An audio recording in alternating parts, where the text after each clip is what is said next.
అయోధ్యకు రాజుగా రాజభోగాలు అనుభవించవలసిన రాముడు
కర్తవ్యాన్ని గుర్తు చేస్తుందని బ్రహ్మ చెబుతాడు.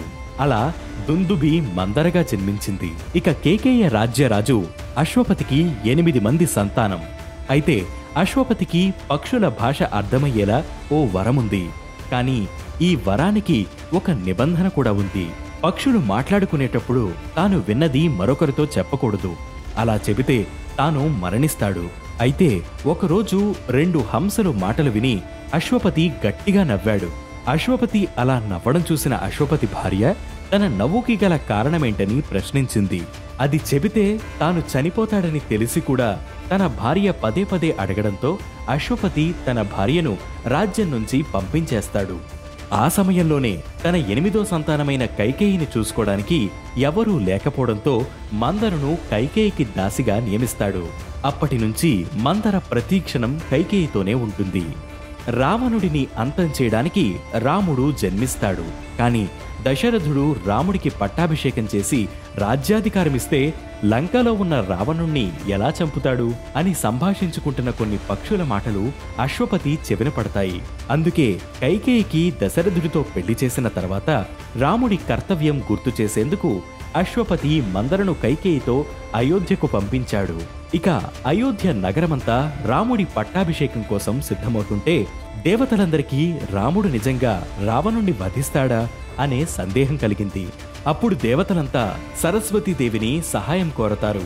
దాంతో సరస్వతీదేవి మందర నాలుక మీద కూర్చుని కైకేయితో మాట్లాడిస్తుంది.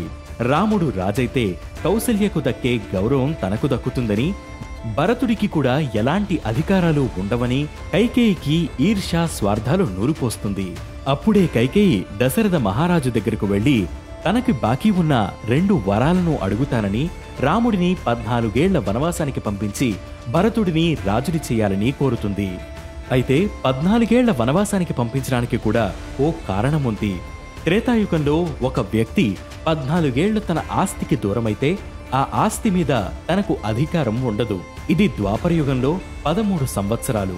అందుకే పాండవులను 13 ఏళ్ల అరణ్యవాసానికి పంపించారు. ఇప్పుడు మనమున్న కలియుగంలో ఇది 12 సంవత్సరాలు. ప్రస్తుతం మన దేశంలో చట్టం ప్రకారం ఓ వ్యక్తి 12 సంవత్సరాలు తన ఆస్తికి దూరమైతే ఆ ఆస్తి మీద తనకు ఎలాంటి అధికారం ఉండదు.